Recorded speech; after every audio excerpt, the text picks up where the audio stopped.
You're now watching the Dub Talk podcast.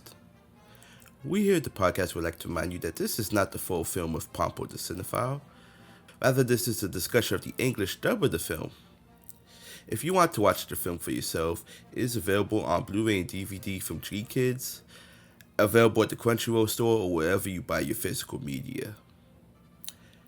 It is also available for streaming on Google Play, Amazon Prime, YouTube, and Apple TV. But no matter the case, please support the official release. Sincerely yours, the Dub Talk Podcast.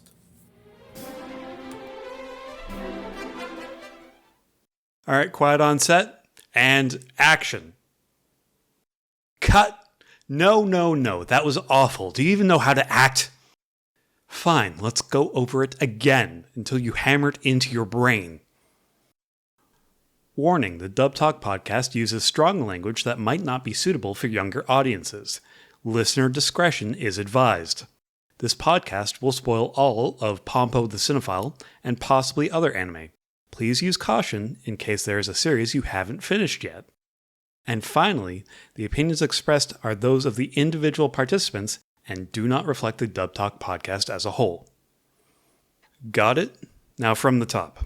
And this time, read the lines as written, okay? And action!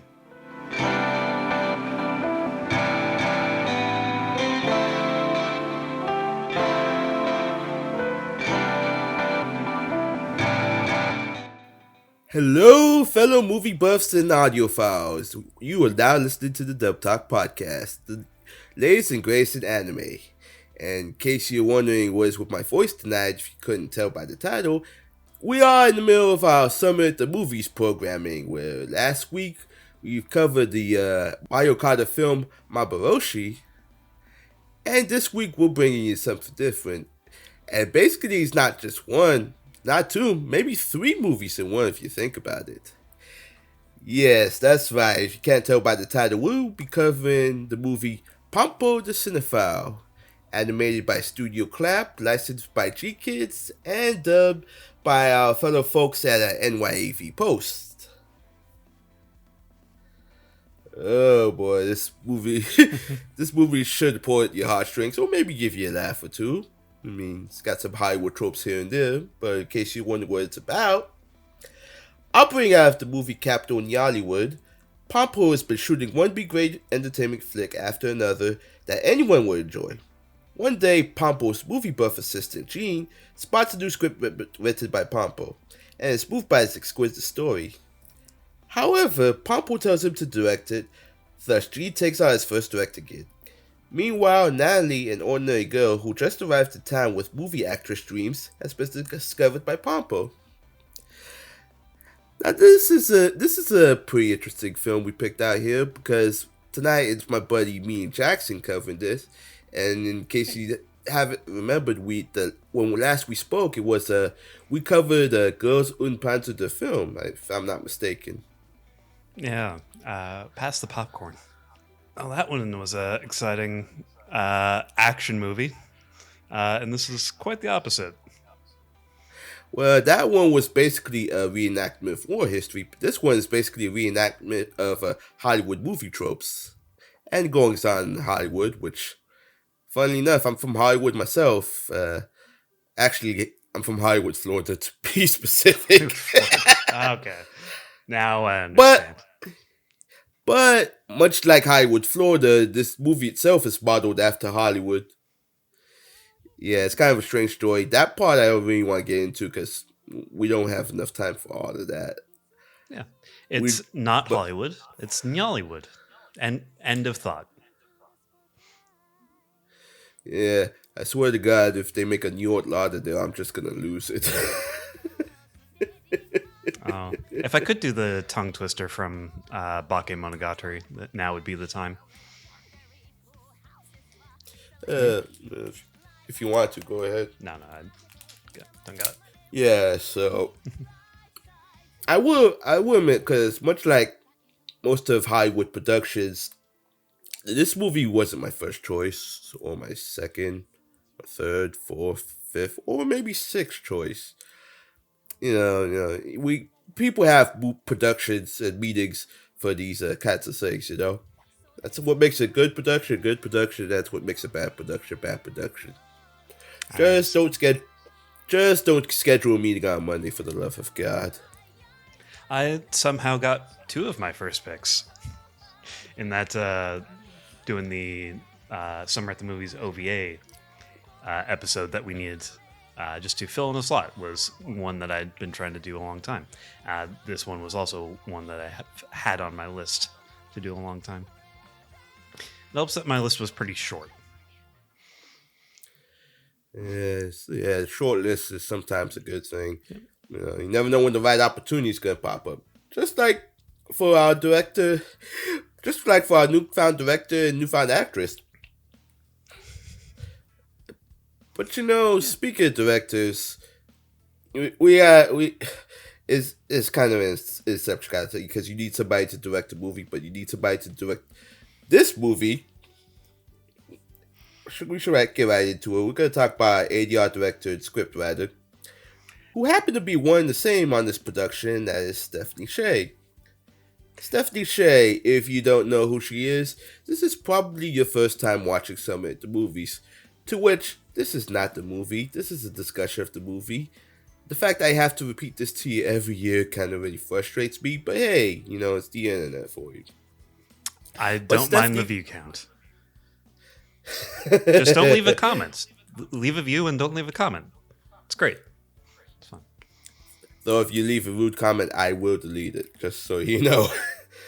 Stephanie Sheh, she has done double duty on movies such as Flew Over the Wall, Memories, Magnetic Rose, The Night is Short, Walk On Girl, Ride Your Wave, and Weathering With You, 4 out of the 5 we've covered here at some of the movies. Yeah, this is a nice short cast, short production. It feels very what's the word? Not amateur or grassroots, but that kind of small production scale, where you have multiple people wearing many hats, as we have here with Stephanie doing voice direction and casting and writing all on her own. She's also the recording engineer for this as well. Even though, yeah. No, you get some interesting results in this kind of scenarios. Like, we'll get into it shortly, but a lot of the actors in this are only have a couple voice roles under their name. So we've got a lot of trying out new actors in parts where that's very true to the movie. This is. They claim that the movie that they make in film would win an Oscar, win the Academy Award, and I'm getting that kind of feeling from Pompo the Cinephile itself, because the Academy just loves movies about making movies and how cool making movies is. And it's kind of funny because I think of it as like Shirobako for the big screen, even though Shirobako already had the movie that came out. Because I think it's kind of in the same perspective, you making a movie about making a movie. Yeah, exactly. So this is more Hollywood focused, and from a Japanese perspective on Hollywood as well. Yeah, and speaking of being Hollywood focused, in keeping with tradition with NYEV Post, they do tend to cast some actors. Basically kind of laterally, like they go out of their way for like a certain types of actors. Because I noticed when I was writing up roles for some of these actors, of course they didn't have any on ANN. I went to IMDb, and some of them had some pretty interesting roles. I mean, most of them are like Broadway actors, stage actors, that kind of thing. And it's definitely kind of needed for a production like this, where you're trying to portray a majority aspects of Hollywood, at least without being too condescending, to which I do have maybe a couple of nitpicks about the script. One is by no fault of the movie itself. The other we will get to when we get to the characters. I see. Yeah. Yeah, for the script, it's for the most part pretty great. Lots of natural dialogue and voice acting and banter between characters. There's just the occasional like translationism where you need to be matching the flow of the conversation. You'll get like repeated words like this is whatever and an odd pause whatever. They also start with the musical number in the show, which they translate the lyrics for. It's a bold move. I don't know if it pays off for them. I mean, I've had mixed feelings on that. I would say though, there is one point I would like to make in regards to script. There was one. I know it follows the Hollywood movie tropes, but I do like how she subverted one of them, and that's when Pompo is looking at the screening for the earlier film Marine, which had Miss the Tia, Summer B movie flick. The Summer B movie flick, and she sees the money shot, and she goes like, that's it right there, a perfect blend of sex scenes, a perfect blend of beauty and action. I'm glad Stephanie avoided the term money shot, because that would have been awkward to hear from a little 14-year-old girl who's running a movie production company, to which we will get more into that later on. You need some sex appeal. You need just that little bit of fear and a little bit of sex appeal. She understands her audience. It's good. Yeah, very good. I'm not gonna lie, I thought we would have had more of a discussion on the script and directing, but it seems like Stephanie's been in the business long enough that she knows what she's doing. Yeah, not too much to add at this point. Just that I enjoy the casting behind the movie. There's a bit of a, not amateurish. I'm trying to find, but like grassroots approach to the kind of direction and casting going on. Some unconventional choices. And I like it. Speaking of conventional choices, we should probably be good to move on here. We're gonna talk about the cast and crew of this movie. Well, when I say cast and crew, I mean like not in the movie. Not our in the cast, movie of our crew. Of the movie. Yes. Well, all right. I'm just gonna shut up. I'm just gonna get any characters. You're gonna talk yourself into circles. Yeah, and that's the last thing you want to do when you produce a movie is go around in circles. That's called development hell, ladies and gentlemen. Mm-hmm. And speaking of development, let's talk about some of these characters. Starting with J.D. Peterson, or Joel D. Peterson. He is the founder of Peterson Films, the company that his granddaughter, Pompo, runs. He's retired, but he's the one that instilled Pompo's love for cinema and hatred for movies longer than 90 minutes, which I can kind of relate. I have a hard time sitting in movies past 3 hours myself, so and yet they keep making them. Modern audiences are tired. Attention spans are short. Give us the perfect 6 second and a half film in Vine form. This is the ideal form of storytelling. Yeah. We also meet up with the director Corbett, who has a penchant for Pompo's B-movie ideas, and kind of takes a chance on Jean when he ends up becoming director of her latest project, her passion project, as it will. Kind of gives Jean a bit of hope when he's forced to cut a 15-second trailer for the latest movie, Marine.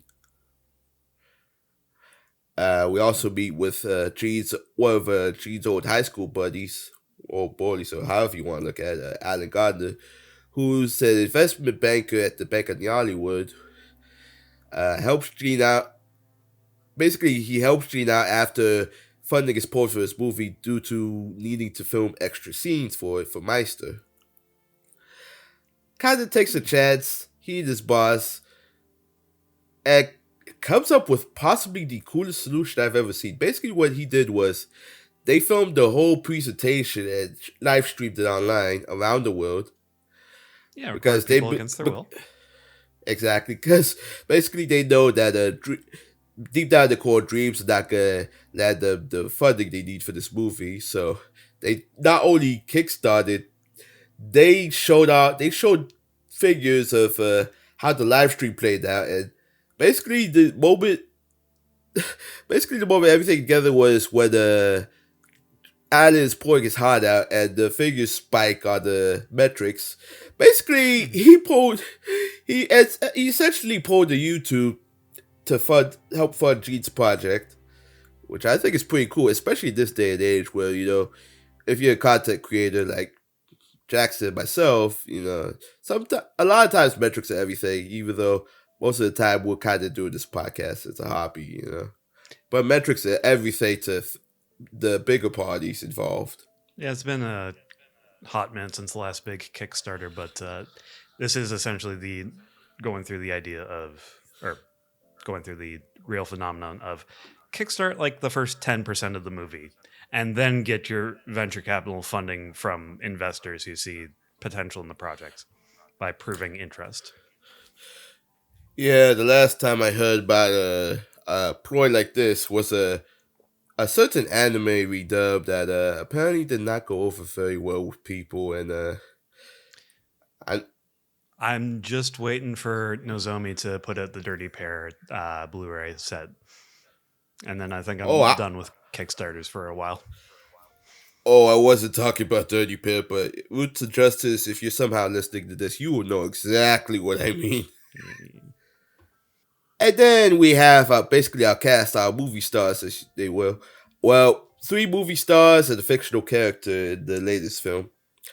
We have Misty Alliance, a movie star that Pompo collaborates with on a lot of her B movies. I'm not gonna lie, she's very pretty, and she does not display. She of course does not display the blonde trope that you see in Hollywood actresses. No, I'm just rambling off the top of my mouth for some fucking reason. But she basically helps Pompo out with whatever she needs for her projects, including taking on a newer actress under her wing, Natalie Woodward, who's, of course, like most small actresses, comes from a small hometown, is working odd jobs, trying to work her way up in this industry. She shadows Mistia as Pompo tells her to move in. She's kind of clumsy a bit, yeah, she's clumsy to the point that during Pompo's writing on her latest project, she writes a role specifically for her.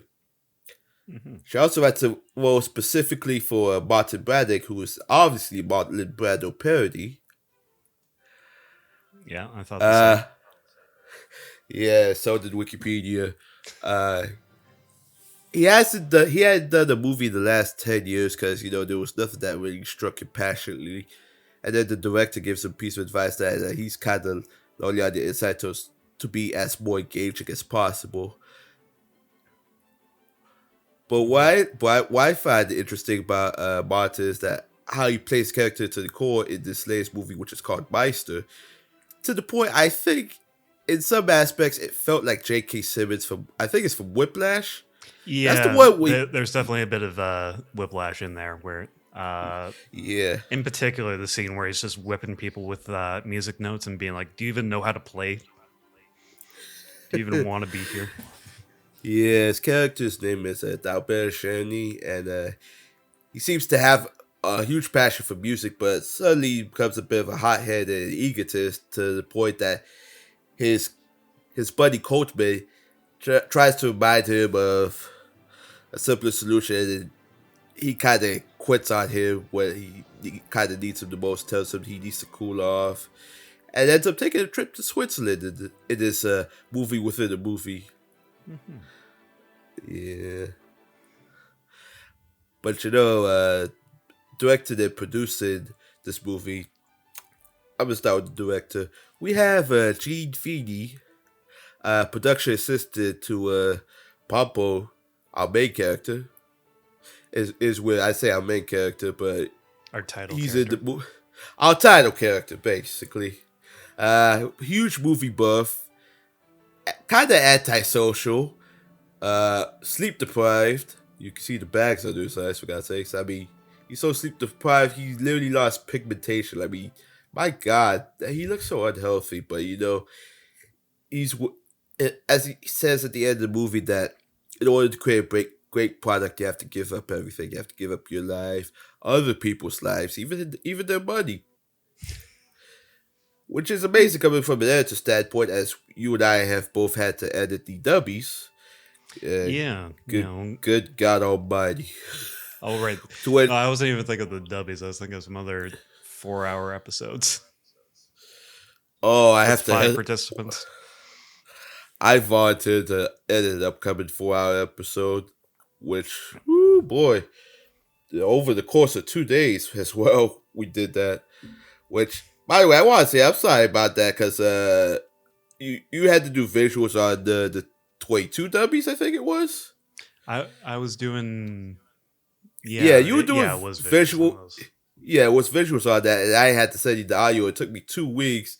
And for some reason, YouTube's bots decided to piss me the fuck off because it pinged me for one song, which was from Licorice Recoil. And when I told that down, everything checked out. And then decides you had to cut the intro because it pinged you on that too. Which, that is some bullshit. But enough about editing skills. Gee, much like most of us, he has an eye for editing. He wants to see this project through. And basically, he's doing this project for another person in his life, Pompo, Joe Davidovich Pomponets, aka Pompo the Cinephile. A little precocious 13, 14-year-old girl who inherited not only the business contacts of Peterson Films, but probably most of Peterson Films itself. Because she has a good eye for talent, good eye for films. That's pretty much mostly all she knows. I mean, what else do you expect a kid to do when your parents are busy all day? Watch movies, apparently. Exactly. To which we talk about editing and producing, but the fun fact about that is like the computer she uses and the programs they use for editing. I have some of the same things myself. Like, I have an iMac, well, it's decommissioned, but I still have it. I also use Adobe Premiere Pro, to which, go fuck yourself, Adobe. Lifetime license, Sony Vegas, baby. I might switch to Final Cut, but I need the money first. Yeah. It's DaVinci Resolve is the one I'm looking at. If I were to make a switch. Anyway. Enough about editing tangents. We like to get into who plays these people, because you can't have characters without actors, and you can't edit a product if nobody's acting in it. Playing Joel D. Peterson is John H. Mayer. Playing the director Corbin is Brock Powell. Playing Alan Gardner is Jonah Platt. Playing Misty Alliance is Ann Yatko. Playing Martin Braddock is Kenneth Cavett. Playing Natalie Woodward is Jackie Lastra. Playing Coatman is Michael Sorek. Playing Gene Feeney is Christopher Trinidad. And playing Pompo the Cinephile herself is Brianna Gentilela. Going over previous roles. Hold on. So, John Mayer, you might have heard as the pharmacist in Pee-wee's Big Holiday, the narrator in Baldur's Gate 2, and the chameleon in the 1981 Spider-Man series. Brock Powell, you've heard as Rick. Huh? Well, that's a resume. Well, I had to be fair with some of these characters. I went on IMDb instead of A&N, because A&N didn't really have anything, and it wouldn't be fair to these actors. Brock Powell, you've heard as Regulus in Octopath Traveler 2. Wilhelm van Astrea in Resale Starting Life in Another World. And Lee Dang in Genshin Impact. Jonah Platt, he's mainly a stage actor, so like we've established, some of these actors mainly stage or Broadway actors, so finding good roles to pick was tough. You've heard him as the singing voice of Clayface in the HBO's Harley Quinn, HBO Max's Harley Quinn, excuse me. Tip Tribby in being the Ricardos. And this one caught my eye. He's Edward Kenway in Assassin's Creed the Musical, which I did not know there was a musical. Pardon, fuck? But then again, after hearing about Death Note the musical and Demon Slayer the musical, should we really be surprised? I'm getting ads on the subway today about Shrek the musical playing in town. Oh, I think I heard about that, but man, it's been so long. Okay. Anyako, you've heard this. Nobara Kugisaki in Jujutsu Kaisen. Mambieta Bastubine and Meninas Megalon in Bleach the Thousand Year Blood War. Raiden Shogun in Genshin Impact, and because we're talking about Brie movies, she provides additional voices in the City Hunter live action movie that just came out on Netflix. Yeah. Kenneth Cavett, like I said, some of these people roles were hard to find. He's mainly a Broadway actor. I did come across his photo on the Broadway news page. But he did have some named roles in The Good Wife and Boardwalk Empire, to name a few. Jackie Lashtray, you've heard this Melty Mellow Mark in Rising of the Shield Hero. Iris Sagan in I, the Somnium Files. EO in Grand Blue Fantasy. And most recently, Fuko Izumo in Undead Unluck. Michael Sorik, you've heard this Dimple in Mob Psycho 100. Ubutino in Arte. Zudomon in Digimon Adventure.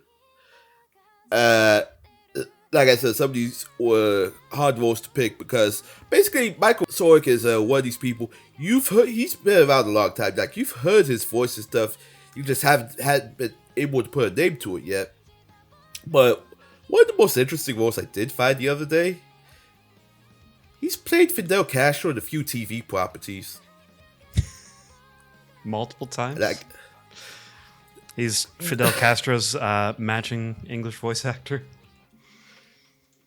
Well, at least for one, I wouldn't say matching, but he did voice one in an episode of Seinfeld. But he has been a body double in some other properties, maybe TV movies. But one TV show that I'm familiar with is a TV show called 7 Days, which is a time travel TV show, and I will say that episode he's in is kind of interesting. Because, well, reasons. Brianna Gentilella, you might have heard as Molly in Bubble Guppies. She plays the dictionary and a handful of other roles in Blue's Clues and the spin-off Blue's Room. I didn't even know it was a spin-off. And according to IMDb, she's best known as Sarah in the short The Dinner Party. Apparently that won some awards, so yeah. Christopher Trinidad. I'm just gonna stick with IMDb for some of these. He's best known as a Gavin Reed in Detroit Evolution and Detroit Reawakening. He also played Firefly in a fan film for The Last of Us Part 3. Yeah, so this is gonna be quite an interesting conversation, except for maybe the first three people we're going to talk about. So let's break it down right here. We're going to start with the crew. J.D. Peterson, the director, and Alan Gardner, because I don't think we're going to have a lot to say. We might have some more to say about Alan than the others, because Alan shows up, I guess, as a third act twist, basically. Yeah, as far as the director Corbett goes, he's uncomplicated. He has a great job. He loves directing, and he gives probably the most important piece of advice. And then he pieces out and just hangs around in the background for most of the rest of the movie. And that piece of advice is to make the movie for one person. Doesn't matter who, but as long as you have a direction, everything else comes into laser focus. Yeah, basically, and then the camera just basically focuses on Pompo as you know, like we couldn't figure that out already. Yeah, some very on the nose camera tricks in this movie that I actually do really like. Oh yeah. Side note. Speaking of camera tricks, I do like the transitions that some of these movies takes. I haven't seen transitions like that since maybe the Home Improvement years ago. Yeah, this is a very visual movie, and it isn't having a lot of fun with things like transitions. Yeah, uh, Yeah, it's very visual and it has a Rashomon kind of narrative at the beginning too. coming in from yeah, in media res, lots of flashback, rewinding the tape to go back to an earlier scene. Yeah, That was good. And then things like transitioning from a phone recording video to the scene itself. That's good. yeah. The actor was good. John Mayer is the grandpa. He was pretty good. I mean, he did give some inspiration to Gene, although he kept forgetting his name. But as old people do, it kind of happens from time to time. I He's did just appreciate. sees people in terms of movies. Yeah, I mean that's all you do. So, I did like that. One piece of advice he gives is that you have to have a keen eye. Like you have to kind of be in the moment of things. And it kind of held especially true, especially when you see Gene on the bus ride to the studio, and he sees who he didn't know at the time was Natalie, or is not gonna remember because Natalie gets a different haircut at that point. After that point, Mm-hmm. like you see her just skipping in the rain. After the rain, that's also an anime series. You see her skipping after the rain, and he's just kind of enthralled all of a sudden, like a good photographer or cinematographer would be. And Yeah, then he doesn't quite put his fingers up in a viewfinder shape, but that's kind of the vibe you're getting from seeing it from his perspective, and his in his mind's eye, he can see it as a perfect frame out of a movie. Runs through all the different like lighting and camera lenses he could be using to capture the moment. That was brilliant. yeah, The idea that the part of the movie that plants in your brain that this guy does have an eye for movies and an eye for detail. yeah, then like he tries to get off his bus off at a stop, and then the door just shuts on him. It's like no, and then how they just transitioned as just 30 minutes later, and then he's just still panting on the walkway up to the studio. It was good. Late. But of course, of this group, the standout here would be Jordan Platt's Alan Gardner because, well, as for most of us here, we've never heard this individual before, obviously. But I liked his approach to his character because it kind of in some ways it kind of shows remorse because you flash back to when he and G meet in high school and they're in the rain, just basically out of his mindless, not concentrate on anything, drops his book, and then Alan just is kind of a little bossy because he's only so focused on his hobby that he's not really thinking about anything else, and he's just going through this book and accidentally getting the book wet. And then years later, I kind of like those redemption stories where it depends on the severity of the bullying, but you know, if you can find some way to help atone for that, it's okay with me. There are some redemption stories I don't really care for, but it kind of Yeah, this is a very mild version of Deku and Bakugo. Of oh my It's a god, I very didn't very think. mild version of this because all he does is bump into him and his book falls in the puddle. He doesn't throw the notebook out the window and tell Jean to go die. So there's not far to be redeemed with Alan's character. Now, what's more So interesting than the bullying angle, because they really all that amounts to is Alan recognizes him in the present, and Well, he's a banker now, and his job is networking essentially. Or in Hollywood, that's what you do.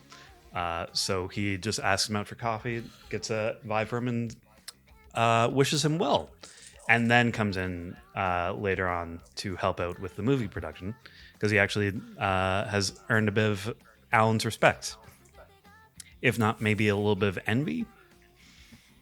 But, I think what it comes down to is Gene is basically the dreaming boy surrealist, whereas Alan is just natural skill, but he has no direction in his life. Like yeah, I got he can very get, gifted kid vibes off of Alan. yeah, but a gift can only take you so far. Yeah, exactly. So this is him out of high school, out of college, in his first associate job with the bank, and he is not doing well. He's told he has to stop coasting. So Gene tells him he must have a great job, and he's like, "It sucks. I hate it. I want to quit." We're told that Gene has no sparkle in his eyes, but Alan's are just as blank, and that's pretty well reflected in the voice, where he's just tired and depressed, kind of vibe. And then, as he talks with Gene and gets involved in this scheme to invest in the movie and pull off this Kickstarter plan, he gets very animated, very determined. This is his. This is what he becomes passionate about and inspired by. It's great. Yeah, all that glitters isn't gold, but man, was he determined to make it shine. Yeah, for that. He might not have a dream himself, but he believes in the dreamers. It's good. Believe in the dream that believes in you. Now, let's get talking about movie stars here. I I think it's safe to say we could get Martin and Coatman out of the way because Yeah, Coleman only exists as a movie character. We don't ever meet the actor that plays him. And if those scenes didn't have as much of an impact on the Gene's editing as it did, like we wouldn't get the exposition we needed for like how to construct this film, basically. Because as one thing they pointed out in the film, this that directed is objective, but edited is subjective. I believe it was the other way around, the inverse, but yes. When you're Yeah. directing, you are getting as much footage as possible, leaving yourself as many options as possible. Getting 8 camera angles because you can, and you want the options for later. And then when you're in the editing booth, you have to just cut and cut and cut and only leave what is precisely necessary. It's basically similar to like how we take our editing approaches here at the Dub Talk podcast, because I know there'll be plenty of times where like I see people hosting and they'll just like, well, most recently like we put up everything at once, but it's also kind of a visual sort. So my approach is to make sure that like people digest this information. They can get everything, but they need it in a way they can like digest it slowly. Because I know there been some episodes I watched, I just kind of listen to audio only because man, is that a salt on the eyes. I mean, nothing against the editors. I appreciate the handiwork. You know, as we said, directed is subjective, edited is objective. Yeah. Yeah. I am just thinking of the times that I've turned 4-hour recordings into 3 and a bit hours. Like routinely just cut out 40% of an episode that's mostly dead air or breathing through just those methods. You can get real down into the weeds on that if you want to. There's schools of thought that you should be leaving in breaths so your audience has time to breathe and collect their thoughts in between things. Yeah, for me, it's a natural pause kind of thing because I want to make it seem like, we know there's a conversation going on, but if you cut too much or like you tone it down too much, it kind of feels a little unnatural, Yeah, exactly. So there is some balance to that. I Yeah, it's a bad. I they talk about the director cutting down the movie as much as possible. I'm just thinking of all the theatrical and director's cuts, and I can't think of any director cuts that are shorter than the theatrical cut. Sure, I remember. So I remember back in the day when I was watching Rush Hour 2 on a special DVD. I forget what the name of the DVD was, but it had like these extended features. If I wanted to look at it, I could. And I remember there were some cutscenes from when Chris Tucker and Jackie Chan were tied up in the truck going to the Red Dragon Casino, and they had like two different ways of going about it. And I thought those scenes were pretty good, but I can understand why it did not make it into the final cut. Yeah, yeah. Of course, editing podcasts is very. It is a bit more objective than editing a movie or a narrative. Like we've got to leave most of this in here because this is all relevant to the discussion outside of when I go to take a potty break. It's otherwise I'll just go go go go go. I'm thinking of I've done a little bit of AMV editing, not a whole lot, but I've got a couple of those under my belt, and just that's real fun. Just taking the precisely what's needed to tell the story of this fight or whatever, and cut it down to 2 minutes. Cut it so it makes sense with the action and the music. Gene a couple times going into the editing booth is like, this is going to be so much fun, and I do feel that. That's good. Yeah. It's also a different medium, and you gotta have a different skill set for that. I remember I tried the AMV thing once, but I didn't have enough time or patience to do that. Because I remember, what was it? I clipped a few scenes from Nabaka to David Banner's play because the warden was basically thirsty for a Hajime, and I tried to cut it that way. And some of it worked, but some of it I didn't finish because I just could not get into it. But editing itself is a daunting task, and it's one that should be respected. Like much like mixing, directing, acting, all this stuff. Speaking of acting, I think we're good with Martin we've and gotten a little off Coltman. course, yeah. Yeah, That's as it happens Colton's when fine. you're recording something. As it happens when you're recording something, Coltman, Michael Sork is fine. He's only in the movie. The character Coltman is playing is a pretty good actor. Yes. And it's not often I get to talk about Michael Sork, but god damn it, I will if I want to. Yeah, so it's funny how Martin manages to. Speaking of actors, it's funny how Martin manages to come out of not retirement. He just basically been out of the game for like 10 years, and all of a sudden it took was Pompo's grandfather making the calls, and all of a sudden he's back in. But yeah, you can tell the man is very lonely. Has a penchant for Mystia because he initially gets upset that she's not the lead in this latest film, and basically tries to hit on her. And let's be honest, that may have been a little creepy, but I think Kenneth did the job very well. Of course, I've never heard this individual before, but on the low end, he kind of reminds me of Brandon Potter. Well, when I say low end, I mean in terms of like from deep to old man. So we got Brandon Potter at the deep end, or Bruce Elliott at the old man end. And I know there's gonna be some people asking. I'm kind of a musical guy, so I basically use like in a way the pentatonic scale to.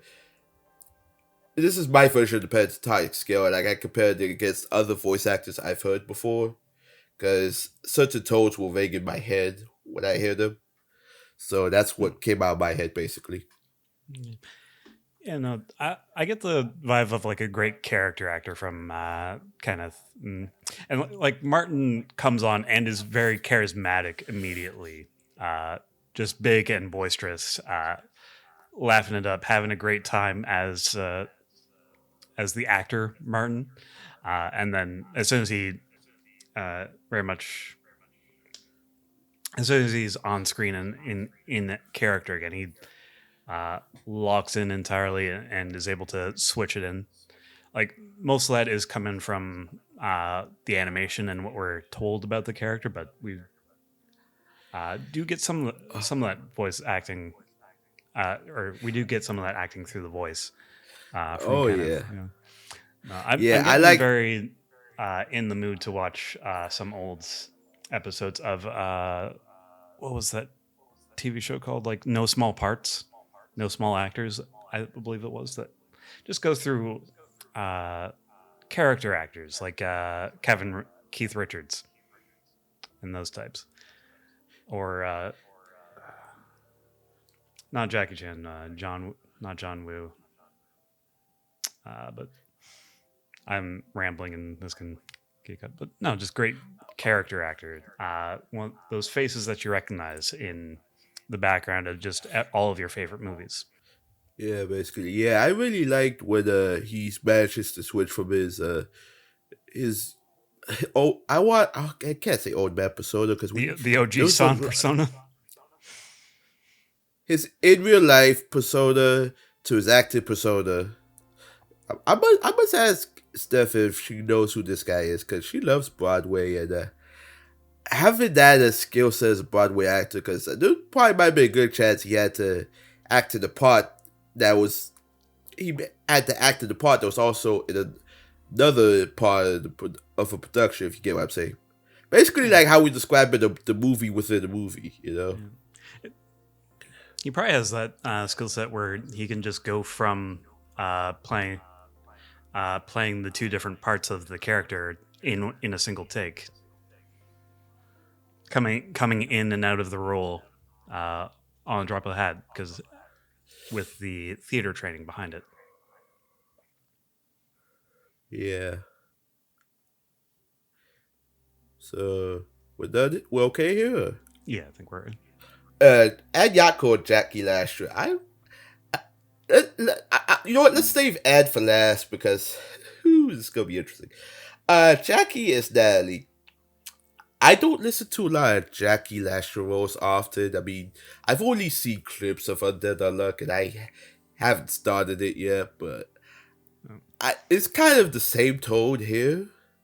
Yeah, And maybe more I would say more the same mannerisms, but Fuko's kind of depressed and Natalie's clumsy.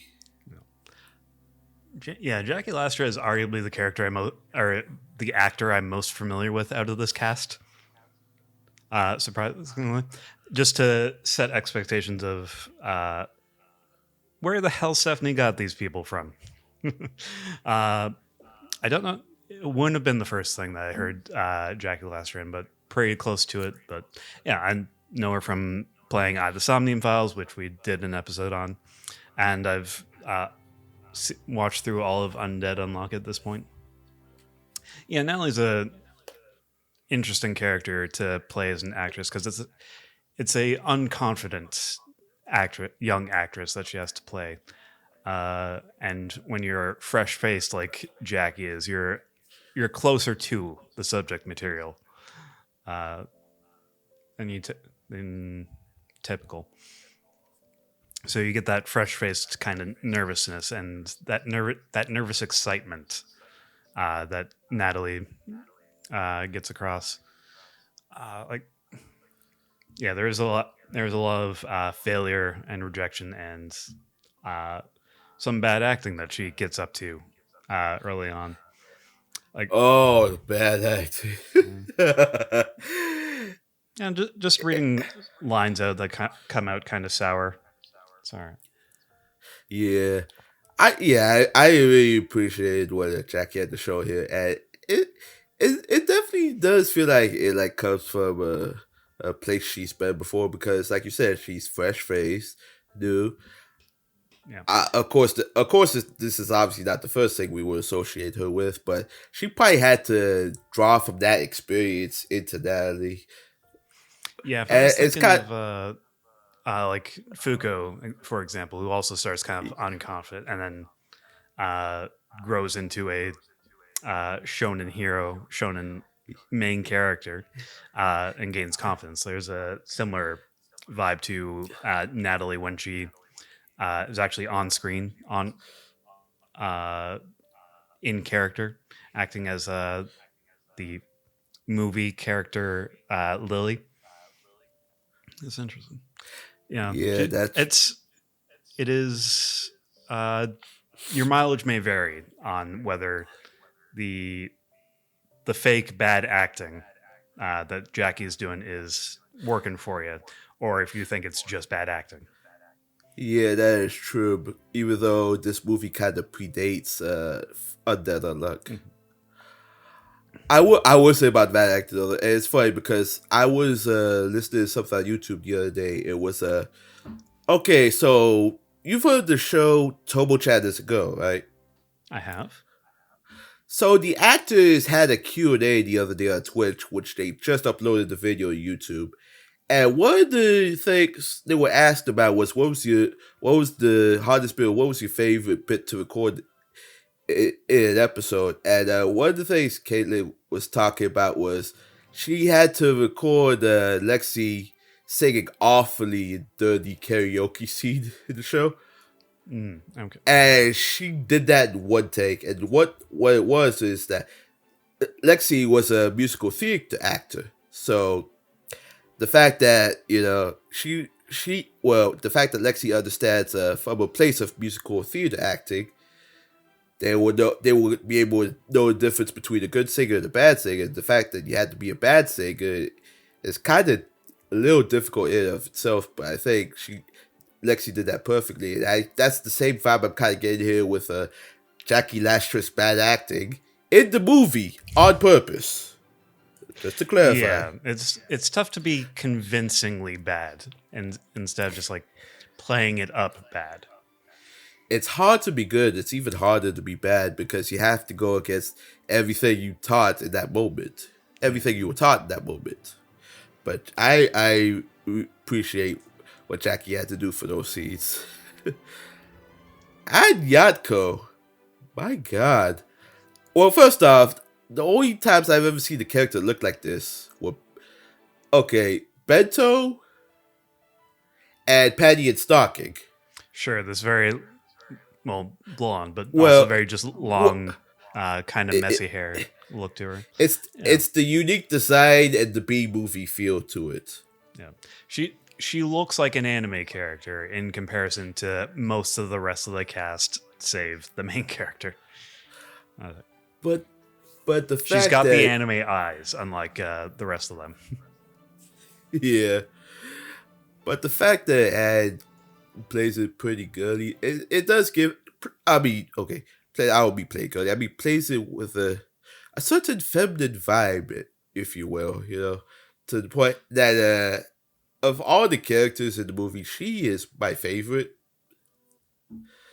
Because she displays a charm, a confidence, and I guess a uniqueness about her, especially in the scenes where she's talking to Martin Braddock, and Sure. I'm pretty sure Martin's trying to hit. It's obvious Martin's trying to hit on her, because at one point he would do that with any fellow actor. Probably. Yeah, but he's slowly. He's twice her age. Don't worry about it. Yeah, but you can tell she knows what she's doing, because for one thing, when he's trying to get her number, she says, "Sorry, I don't have a cell phone," which we know that was a lie. Yeah, you learn that one real quick. You're like, no, don't. Can't And help you, bud. and the other is when she was in disguise, because they're trying to film this. She gets hit on again while in disguise. Don't worry about it. And Don't get a cell phone. Yeah, same shit, different day. Second verse, same as the first, except with social media. But I like how she's just vivacious. She's feminine. She's vivacious. She's beautiful. She's caring, she's willing to help Pompo out in a situation and taking Natalie under her arm. I think that was beautiful. Yeah. There was a scene. There was a scene, however, and I guess it's just Japan playing to Hollywood's tropes, where she's talking, where she and Natalie are in the gym, and Natalie's talking about her abs, and she's like, the abs are nice, but the film crew doesn't want me working on days when I work. She said, to put it simply, boys don't like muscle. Weakness. To which, yeah, that's definitely a trope. And no, the boys that don't like muscle will not survive the winter. Because hell, I mean, I like muscle, man. Like, Jesus Christ. Yeah, what are these unrealistic bystanders from? Well, no, it is good that she is staying in shape regardless, and because she likes it, she does that, and then she eases off on the workouts while she's shooting, and then she gets some of that softness back, I guess. So it's all benefit. But no, she is very experienced in the Hollywood system. Oh yeah, she knows how it all works. She's an expert at this now, and she's leading lady material. Even if the movies that she's leading in are all summer blockbusters, where she is probably the last girl alive by the end. Yeah, probably. But Anne pulls off this character very well. It's interesting because I almost met her twice last year. She's a very focused individual. She's very good at what she does. I don't. Okay, I have not seen a lot of Anne Yako roles, but I kind of like this approach to her character. I have not seen Jujutsu Kaisen, and I've seen clips of that. I can't think of any other shows off the top of my head. Also, for the love of God, if you edited somebody's IMDb, please do not put Anne Yako there. That was a mistake on the producer's part. Anyway, tangent aside, Anne plays one of my favorite side characters in this film, and I like the neat touch they added when her character is basically screaming on camera. I thought that was pretty neat. Yeah, the screaming face and that ended up in the outtake reel in the end credits. Yeah. The in movie outtake reel, kind of like Pixar would do on some of their stuff. So the big screaming face, and then gets all cute as soon as the camera cuts. It's good. Yeah. No, she's got good maturity behind the voice, nice experience behind it, and then she'll when it's time to act in some of these serious parts, she locks in, as it were, and gets real good. And she gets real determined to and real supportive of Jean and Natalie's careers. That was touching. She wants to be the lead in one of Jean's movies. But for the time being, she has to go under a pseudonym.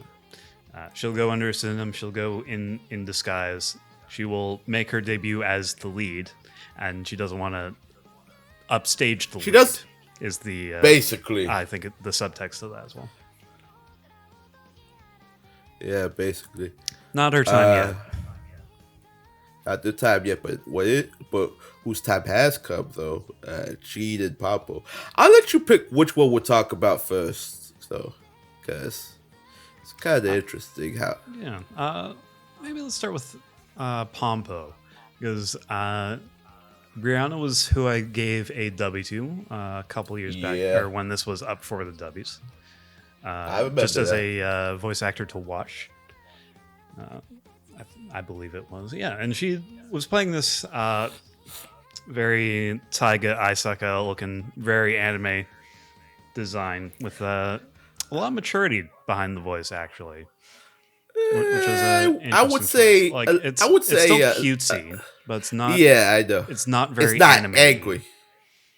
It's not very tropey. It's not very angsty. No, I mean, yeah. It's not dramatic character like Taiga Aisaka was, but Yeah, because there was some points that she was being angry. Of course, when she came late to the studio, he was like, "Bring me a treat. Make sure it has something chocolatey." Yeah, that's probably the most like childish kind of tantrum she has is bring me chocolate. I want donuts. You should draw me eating donuts as often as possible. Yeah, and how Pompo explains why she picked Jean as her assistant. I thought it was a very neat touch because when somebody's eyes sparkle, they kind of lack creativity. Which in hindsight kind of makes sense because if you give your all to a project, your eyes ain't gonna sparkle anymore. Hell, they might close shut. It's an I mean, interesting idea. I think it's a little bullshit, but I'm following her logic, I which mean, which I think is okay, all you need for a movie. exactly. I mean, hell, I just had that same dedication about 2 hours ago. Yeah, Thank God I already saw the movie the first time before that. yeah. No, someone like Gene that is watching sparkling people and can see the bright idea, the bright spark, and concentrate that into a idea, a theme, a story, a particular shot. Capture that in although, a moment, and then yeah, cast it on film. although I do kind of call bullshit on is the fact that she's basically running the studio as producer because she's 13, 14, so you gotta be sort of labor laws on that already. I mean, Sure. outside of like student film productions or amateur film productions, the fact that you're running this empire here is what feels off to me. And I know there was a whole thing about children who've worked in the entertainment industry for a long time. I Yeah, won't talk about that, but yeah, they the know what list of I'm everyone's talking about. favorite nepo babies. Yeah, I mean, to me, I feel like Papa is not gonna come up like that. She knows what she's doing. She knows how to get out of a situation. But the fact of the matter is, of course, like we said, this movie's just playing on Hollywood tropes. Yeah, it's a bit unclear if like they describe Pompo as the producer, uh, but she's also running kind of the same roles that an executive producer does, and I they're mean, kind of she literally, conflating what those two jobs on set do. Which the executive producer is in charge of getting the money, getting the investors involved, type of thing, and the oh yeah, producer is involved with the like day-to-day operations on set. oh yeah, they're definitely conflated. I mean, she has like plenty of credit on her name. It's the fact that she inherited the connections is what got her into this. But which, let's be honest, I would think at least 16, 18 or so would be viable. But a precocious 14-year-old girl, It makes for hell, funny visuals when people are it makes for funny prostrating before visuals. her. Especially when she has to point out flaws, because and this is one of the things I wanted to bring up. When she's talking about how she can't stand a movie longer than 90 minutes, and she explains the backstory to that, and her character just kind of inflates, like, she's literally for a hot air, per Yeah, the and that's good. saying. That's good. Yeah, your bloated movies as she Yeah. bloats up. Now this is why this movie is animated. I kind of have a little nitpick about that. It's like, if you're going to give a bigger person, especially one for a hot air, don't give them a deeper voice. That I understand the point you're trying to get across, but maybe something a little squeakier, like if maybe like her cheeks came together or something like this, instead of just giving them a deep voice like this. That kind of would have changed things, a little Sure. bit in the sense of the backstory. Everything else was pretty great. It was just that's my little nitpick. Yeah, sure. Especially when I did not expect to see that happen in the film, because the way the studio This is animated mostly this, realism, except for moments like that, right? it's a good blend of realism and cartoonish, at least in the first third. Yeah, I think Yeah, because as far as like things that would only be animation, there's that kind of thing. There's some of these character designs of the female characters. There's the impact that hits when people see like an intense acting that blows you away. Gene gets his power up auras when he's editing. Yeah, the shorted bow between the the editor and the footage. The scissor blade of the film. Yeah. But yeah, it's kind of back to Pompo. That whole thing with the first third, I think that's just used to explain her energy and her enthusiasm for projects. Especially when I almost lost it, the All Might type of line. Never fear, Pompo's here, or I am here. I cannot go a minute hearing that line without thinking of All Might for some reason. 'Tis I. I am here. I'm not gonna lie, I may have actually used that at work once or twice. Yeah, she's slipping in a little bit of the anime bit where you're talking in third person with Pompo. It's usually when she's being more pompous and playing up like, I am the great director Pompo. I am the great producer Pompo. Thank God they dropped the film. That was good. And anyway, yeah, she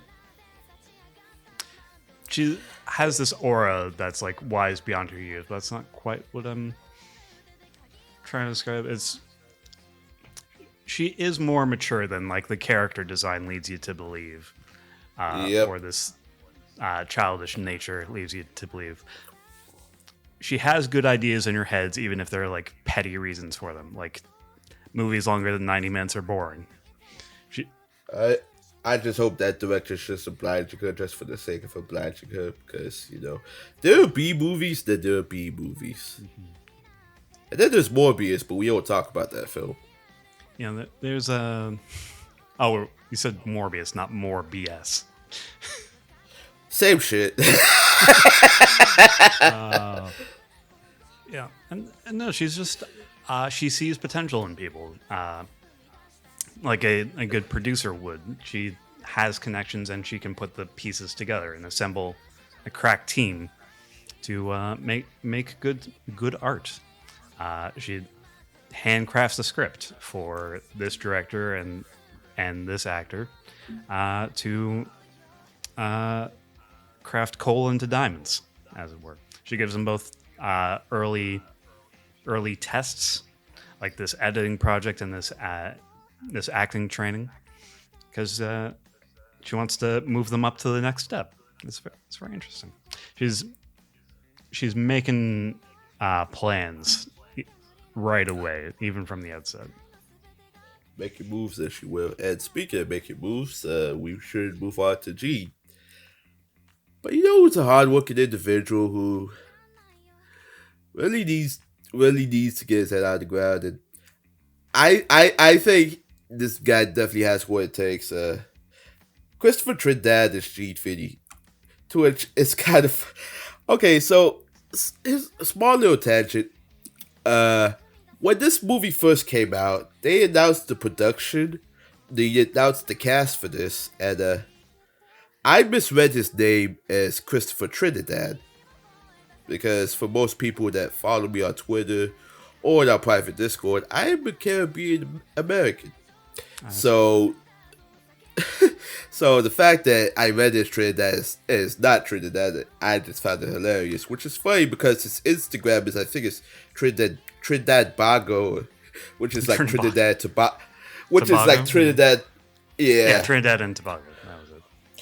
Which makes things even more funny because Gene Finney, his last name is Finney, and I work with a bunch of Haitians in the restaurant industry, and in Haitian Creole, the term Finney means finish. To finish. Yeah, and you means the same in French. It may be, like I'm looking at that and thinking it's Italian. So, which I find funny that it's Gene here is doing the not only the directing but the editing too. So it's like, now is it I am finished or I have finished? yes. Because I get that lesson a lot in grade 1 French class. I've finished means I'm done with my work. I am finished means I died. Ah. No, I had made the same Trinidad mental typo as well because I grew up next to some people from Trinidad and Tobago who worked on our family farm. It was cool, and people like Star Pirate, who was an artist from that area as well. I met a Trinidadian who was from Canada. Yeah, very well known actor, Brandon J. McLaren from Power Rangers SPD. Ah, nice. Yeah, pretty cool dude. But Christopher was pretty cool in his own right in as Gene because I really like Chris's take on Gene's character. It sounded like to me it had some hints of Dirk Snow, especially toward the end. It's amazing how like he can make this character sound a bit sleepy but enthusiastic. Yeah, But he does sound tired for much of it. Yeah, he's got energy, but he is running on fumes, kind of energy. Oh yeah. But where I think it really shines, and this is also a testament to the movie's direction as well. When he's explaining to Pompo that they need to film an additional scene, and then they overlap it with Dalbert's. Yeah, they get very meta with the whole thing. And just to lay it on thick, the kind of message that they're going for with the movie. Comparing it to Albert trying to make this perfect concerto or aria for him. What does this aria mean to you? What does your art mean to you? Yeah. As both he and the character are getting more and more desperate. Yeah. Yeah, it's basically redemption versus expectation, if you will. Because, like Dalbert, G learns what it means to be a director, whereas Dalbert learns what it means to play music. Because if both of them didn't find the common core within themselves, production would have fell a little short in the end. But they were both able to knock out their respective productions. Yeah, and they are coming at it from opposite ends of their career, where Albert is towards the end of his and trying to recapture that flame, that passion that gets him going, and Gene's coming from the other end, where he's full of passion, but none of the confidence, none of the experience, none of the he has to push past all these insecurities, learn these hard lessons, these hard truths before he can advance on to greatness. It will kind of come to the conclusion that, he learns from doing the movie, from seeing himself in the movie, that he needs to kill your darlings, as it were. Like they film this additional scene or they film this unplanned scene on a spur of the moment idea of, well, we have this rain, let's take advantage of this rain and film this kind of humbling character building moment of Albert fixing up the roof and Lillian, he falls off into the mud and Lily laughs at them and they get into a mud fight. It's a cute little scene that endears everyone to these characters. And then Gene's sitting there in the audience editing bay and being like, this serves nothing. This is not bringing us forward on the plot. It's not telling us anything new about the characters. I love doing this scene. It was a lot of fun, and everyone contributed to it. The set's a living thing. We have to be prepared to capture these moments. They captured a rainbow at the end of the scene. It was kind of this serendipitous, perfect timing kind of moment. It's gotta go. Get out of there. Cut. Kill your darlings. Yeah, because Tree knows better than anybody. The secret to great storytelling is to kill your darlings or chew the fat, as it will, because If you have to explain your thoughts and ideas in longer than a tweet, is it really that good of an idea? Is it really that strong of a thought? It's true. Like, what does it bring to the table? How does it progress the story? Yeah, and I get that impression from watching this movie and thinking about that while watching the movie, that it is being very. There is no fat on this movie. On Pompo the Cinephile, every scene is advancing us towards something. Even these scenes and this movie making that doesn't make it into the end product is serving a purpose. But Chris managed to knock even the subtlest of sayings in the movie. Christopher manages to knock out. I would say though, I do like Gene's character a lot. Like, we really kind of delved into got into his head a bit, understand like how he thinks and how his process works. And it's funny because at one point in the movie, I see his notebook, like towards the end of the movie, and he's writing down all these ideas. And one of the films that I like this little Easter egg G kids did. One of the little Easter eggs, one of the films he puts down in his notebook is Who Framed Roger Rabbit. I'm like, oh really? Because now that I look back on it, this movie did give me that kind of vibe in cross between its animation and its composition from Clap. Because like most major films, always come from a studio you're either very familiar with or from a studio you've never heard of before, but maybe you will now. Yeah. And so. No, are you surprised that the shut-in movie buff that likes escapism is relatable to modern audiences? Let's say. Yeah, basically, I guess we're good here. So, speak of escapism, it's time to escape to final thoughts. So, what are your thoughts on this movie, Jackson? Now,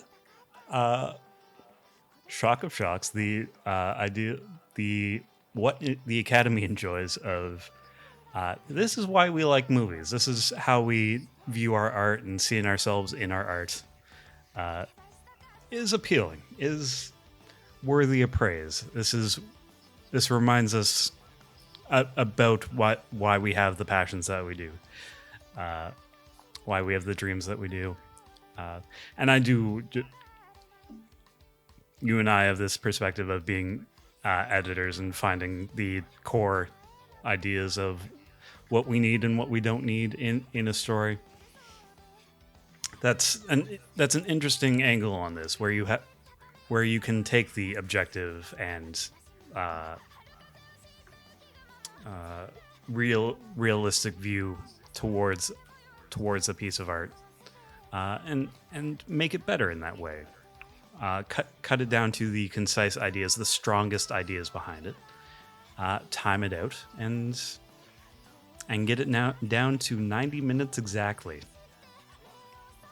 Had a lot of fun with this one. Yeah, so I admit I have been sleeping on this film. Of course, it came out of time after spending a year in the roughest period of history. COVID-19. Yeah, demonetize that, YouTube. I really enjoyed this film very much. I'm surprised how much of it can be relatable. Because, the creative process is always difficult. It only depends on, like, how difficult it could be. Like, given the medium you work with. I will say this, so if I ever decide to become an editor, film would probably be the most difficult thing to do, let alone TV shows. But it's a career path where you can choose for yourself, and if other people will let you in, you know. I did just flash back to like 7th or 8th grade when we were filling out career plan ideas, and I think I did put down movie editor. I mean, I remember one time I thought about being a game show host, but the path to that, even the path to that is difficult. I have a few friends. I have a couple of friends who are in the media business. I know one's an independent filmmaker. One of these days I'll plug his stuff if I ever get a chance to check it out. But yeah, I'd only ever done the one class or the one film class in high school. I like filmed like a couple shorts and just had a couple unfinished projects. So it goes. I did a couple of stage plays in elementary school, and one of them was about unity. So anyway, we get way off topic, but I appreciate what this film has taught me, and I appreciate every little lesson that I can take from this film.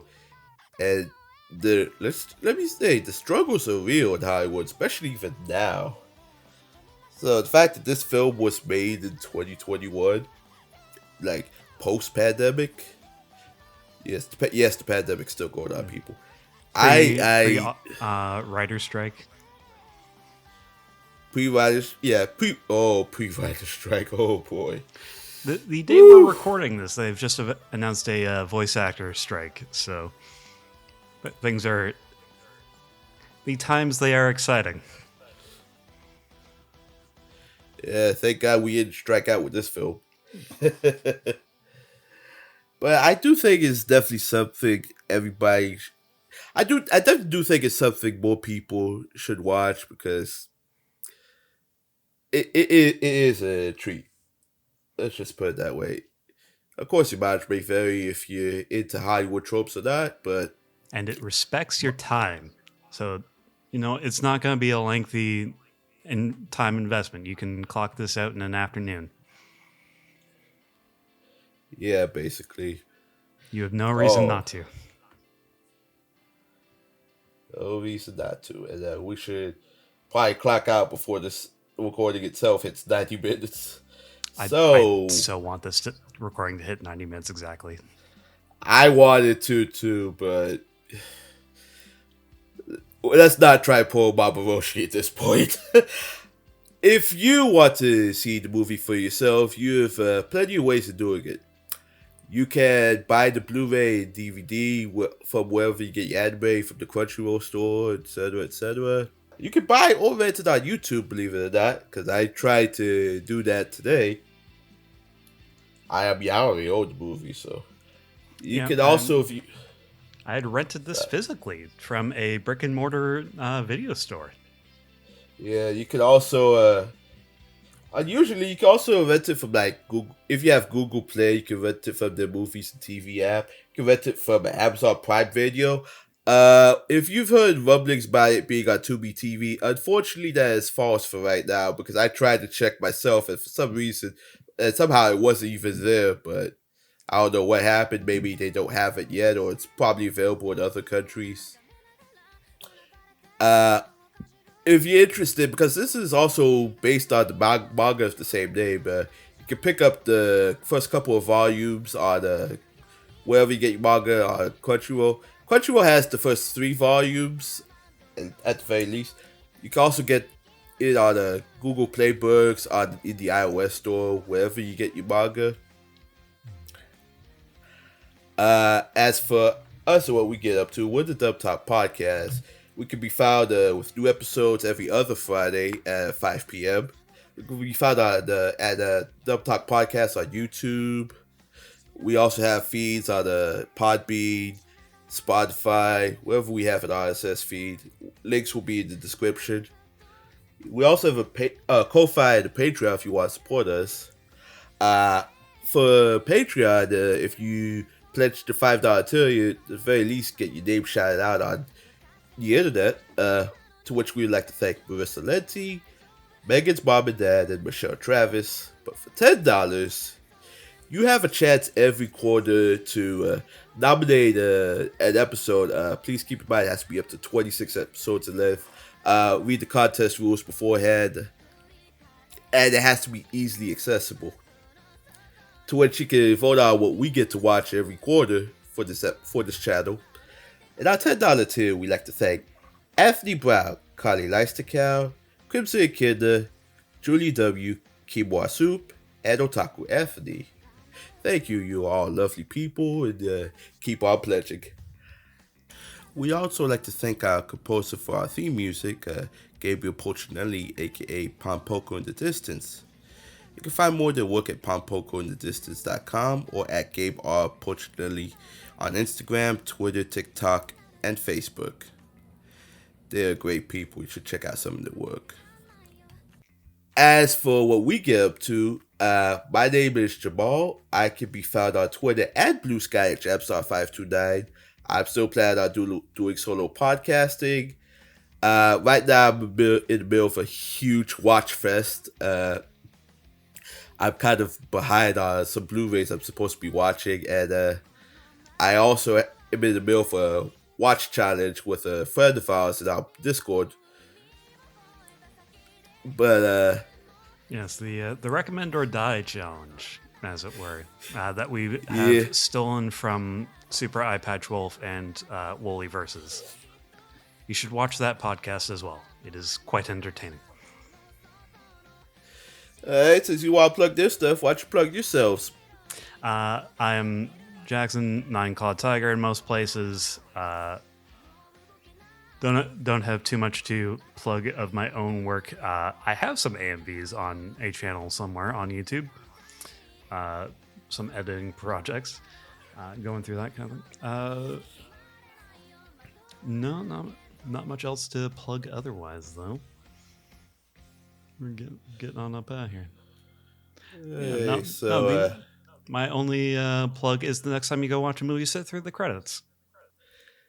Yeah, because you never know when there's a good post-credit scene or some bloopers. Never skip the ending. Unless you're me trying to binge stuff, but that's a different story. So, any last words before we get out of here? That Oscar is mine. So, from all of us here at Dub Talk, I'd like to wish you good night, otaku on, and keep it rolling. Bye-bye. Want to keep stalling? Nah, I'm good.